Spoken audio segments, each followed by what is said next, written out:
Hey, I'm actually in my basement office and I was kind of looking around and it kind of surprises me after 13 years of church planting and pastoral ministry and then the 4 years of seminary before that. I have a lot of books down here. I've got books on commentaries on entire books of the Bible. I have leadership books. I have church planting books. I have, spiritual practice and discipline books. But you know what's really lacking in this library?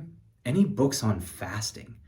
And in fact, if I wanted to add more books on fasting, I probably could, but most of those books would be less spiritually focused and they would be more focused in on diet and health.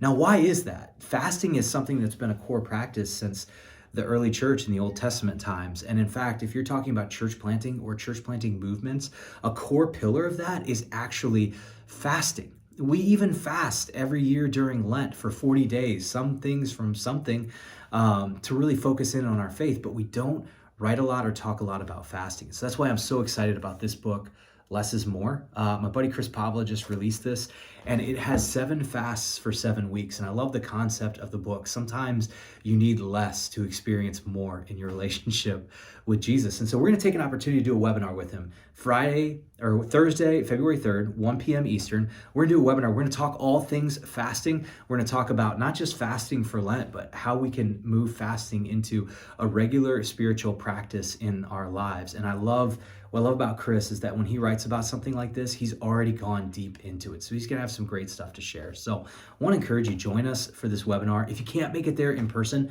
go ahead and just sign up because you'll be able to catch it on demand.